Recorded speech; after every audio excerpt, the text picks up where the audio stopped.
ಎಲ್ರಿಗೂ ನಮಸ್ಕಾರ. ಹಿಂದೂ ಹಿತರಕ್ಷಣಾ ಸಮಿತಿ ವತಿಯಿಂದ ನಡೆತಕ್ಕಂಥ ಇವತ್ತು ಬಾಂಗ್ಲಾದೇಶದ ಹಿಂದೂಗಳ ದೌರ್ಜನ್ಯ ಏನಾಗ್ತಾ ಇದೆ ಅದಕ್ಕೆ ಬೆಂಬಲಿಸಿ ಅವ್ರಿಗೆ ಆ ರೀತಿ ದೌರ್ಜನ್ಯಗಳು ಆಗಬಾರ್ದು, ಅದನ್ನು ಖಂಡಿಸಿ ನಾವು ಸಾಗರದಲ್ಲಿ ಇವತ್ತು ಪ್ರತಿಭಟನೆ ಮಾಡ್ತಾ ಇದ್ದೀವಿ. ಈ ಒಂದು ಪ್ರತಿಭಟನೆಗೆ ಆಗಮಿಸತಕ್ಕಂಥ ಸಮಸ್ತ ಹಿಂದೂ ಬಾಂಧವರಿಗೂ ಕೂಡ ನಾನು ಸ್ವಾಗತವನ್ನು ಕೋರ್ತಾ ಇದ್ದೀನಿ. ಬಾಂಗ್ಲಾದೇಶದಲ್ಲಿ ಇರುವಂತ 1 ಕೋಟಿಗಿಂತಲೂ ಜಾಸ್ತಿ ಹಿಂದೂಗಳಿದ್ದಾರೆ. ಅಲ್ಲಿ ಹಿಂದೂಗಳು ಅಲ್ಪಸಂಖ್ಯಾತರು. ಭಾರತದಲ್ಲಿ ಪ್ರತಿಭಟನೆ ಮಾಡುವಂತ ಅನಿವಾರ್ಯತೆ ಇವತ್ತು ನಮಗೆ ಬಂದಿದೆ. ಬರೀ ಹಿಂದೂಗಳು ಪ್ರತಿಭಟನೆ ಮಾಡಿದ್ರೆ ಏನು ಪ್ರಯೋಜನ ಇಲ್ಲ. ಭಾರತದಲ್ಲಿ ಭಾರತೀಯರು ಅನಿಸ್ಕೊಂಡಂತ ಪ್ರತಿಯೊಬ್ಬರು ಕೂಡ ಇದನ್ನು ಖಂಡಿಸಲೇಬೇಕಾದ ಸಂದರ್ಭ ಬಂದಿದೆ. ಹಾಗಾಗಿ ಬೇರೆದೆಲ್ಲ ವಿಷಯಕ್ಕೆ ನಾವು ಭಾರತೀಯರು ನಾವೇನು ಪಾಕಿಸ್ತಾನದವರು ಅಂತ ಮಾತಾಡೋ ಜನರು ಈ ವಿಷಯದಲ್ಲಿ ಯಾಕೆ ಖಂಡಿಸಕ್ಕೆ ಬರ್ತಾ ಇಲ್ಲ? ಧರ್ಮ ಭೇದ ಮರೆತು, ಪಕ್ಷ ಭೇದ ಮರೆತು ಪ್ರತಿಯೊಬ್ಬ ಹಿಂದೂ ಅಲ್ಲ ಪ್ರತಿಯೊಬ್ಬ ಭಾರತೀಯನು ಖಂಡಿಸಬೇಕಾಗಿದ್ದ ವಿಚಾರ ಇದು. ಹಾಗಾಗಿ ಎಲ್ಲರೂ ಕೂಡ ಇದಕ್ಕೆ ಪ್ರತಿಭಟನೆ ಮಾಡಲೇಬೇಕು, ಧ್ವನಿ ಎತ್ತಲೇಬೇಕು. ಈ ಸಂದರ್ಭದಲ್ಲಿ ಆಗಮಿಸಿದ ಎಲ್ಲ ಹಿಂದೂ ಬಾಂಧವಗಳು ಸ್ವಾಗತವನ್ನು ಕೋರ್ತಾ, ವಿಶ್ವ ಹಿಂದೂ ಪರಿಷತ್ನ ಜಿಲ್ಲಾ ವಿಧಿ ಪ್ರಕೋಷ್ಠಕ ಅಧ್ಯಕ್ಷರಾಗಿರ್ತಕ್ಕಂಥ ರವೀಶ್ ವಕೀಲರು ಇದು ಕುರಿತಾಗಿ ಒಂದೆರಡು ಮಾತಾಡಬೇಕು ಅಂತ ಕೇಳ್ಕೊತೀನಿ. ಆಚಾರವನ್ನ ಒಕ್ಕೊರಲಿನಿಂದ ಖಂಡಿಸ್ತಕ್ಕಂಥ ಮತ್ತು ಜಾಗೃತಿ ಮೂಡಿಸ್ತಕ್ಕಂಥ ಕಾರ್ಯವನ್ನ ಮಾಡಬೇಕು ಅಂತಕ್ಕಂಥ ವಿನಂತಿಯನ್ನ ಆಗ್ರಹವನ್ನ ಮಾಡಿ ಮತ್ತೊಮ್ಮೆ ಕೈ ಜೋಡಿಸಿ ವಿನಂತಿ ಮಾಡಿದೆ.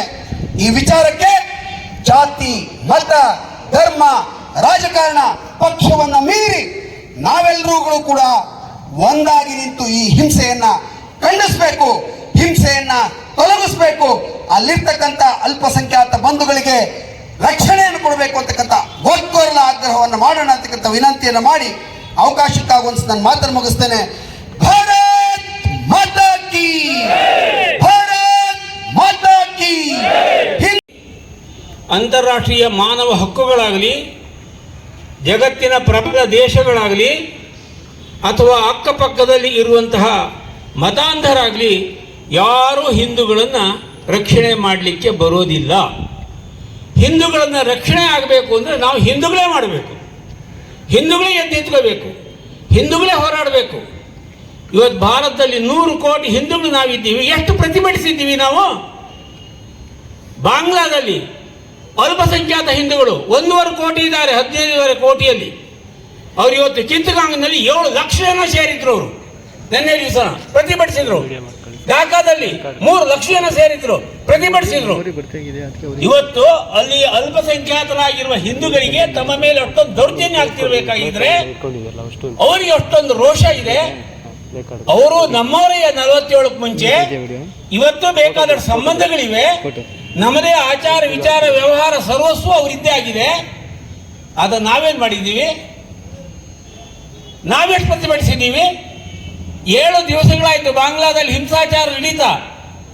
ದೇಶದ ಯಾವುದಾದ್ರೂ ನಾಯಕರು ಪ್ರತಿಭಟಿಸಿ ಅಂತ ಅವತ್ತಿನ ದಿವಸ ಹೇಳಲಿಲ್ಲ, ಮಾತಾಡಲಿಲ್ಲ ಯಾರು. ಇಷ್ಟೊಂದು ಹಿಂದೂ ಸಂಘಟನೆಗಳು ನಾವಿದ್ದೀವಿ, ನಾವು ಪ್ರತಿಭಟಿಸಿದ್ವಾ? ಇಲ್ಲ. ನೋಡಿ, ನಾವು ಹಿಂದೂಗಳು ಎಚ್ಚೆತ್ತುಕೊಂಡು ನಾವೇ ಕಾರ್ಯಪ್ರವೃತ್ತರಾಗದೇ ಇದ್ರೆ. ನಮಸ್ಕಾರಗಳು. 1947 ಆಗಸ್ಟ್ 14ನೇ ತಾರೀಕು ವರೆಗೆ ಇಡೀ ದೇಶದಲ್ಲಿ ದೇಶದ ಸ್ವಾತಂತ್ರ್ಯಕ್ಕಾಗಿ ಹೋರಾಡಿದರು. ನಮ್ಮ ನಾಯಕರ ಬೇಜವಾಬ್ದಾರಿ ಹಾಗೂ ಅವಿವೇಕತನದ ಪರಿಣಾಮವಾಗಿ ನಿನ್ನೆವರೆಗೆ ಸ್ವಾತಂತ್ರ್ಯಕ್ಕೆ ಹೋರಾಡಿ ಪೊಲೀಸರಿಂದ ಬಡಿಗೆ ತಿಂತಾ ಇದ್ವಿ. ಇವತ್ತು ರಾತ್ರಿ ಕಳೆದು ಬೆಳಗಾಗೋದ್ರೊಳಗೆ ಪರದೇಶಿಗಳಾಗಿ ಹೋದ್ವಿ. ಈ ದೇಶಕ್ಕೂ ನಮಗೂ ಏನೂ ಸಂಬಂಧವೇ ಇಲ್ಲ. ಇಂತಹ ಸ್ಥಿತಿಯೊಳಗೆ ಪಾಕಿಸ್ತಾನ ಮತ್ತು ಬಾಂಗ್ಲಾದೇಶದಲ್ಲಿ ಹಿಂದೂಗಳು ಬದುಕ್ತಾ ಇದ್ದಾರೆ. ನಮ್ಮ ಪರಿಸ್ಥಿತಿಯಲ್ಲಿ ಹೇಗಿದೆ ಅವ್ರದ್ದು? ಈ ದೇಶದ ಹಿಂದೂಗಳಿಗೆ ಯಾವ ಯೋಚನೆಯೂ ಇಲ್ಲ. ನಮ್ಮ ಬುಡಕ್ಕೆ ಬರುವವರೆಗೆ ಯೋಚನೆ ಮಾಡುವ ವಿಷಯವೇ ಇಲ್ಲ ನಮ್ಮ ಹತ್ರ. ಬಂಧುಗಳೇ, ಪಾಕಿಸ್ತಾನದಲ್ಲಿ ಆ ಹಿಂಸೆಯನ್ನು ತಡೆಯಲಿಕ್ಕೆ ಆಗದೆ ಅಲ್ಲಿಂದ ಒಬ್ಬ ಹಿಂದೂ ಏನಾದರೂ ಓಡಿ ಬಂದವ ಭಾರತಕ್ಕೆ ಅಂತ ಆದರೆ ಅವನನ್ನ ಆ ದೇಶದ್ರೋಹಿ ಅಂತ ಪರಿಗಣಿಸ್ತದೆ. 4 ಜನ ಅಣ್ಣ ತಮ್ಮಂದಿರಿದ್ರು, ಒಬ್ಬನು ಓಡಿ ಹೋದ ಅಂತ ಹೇಳಿದ್ರೆ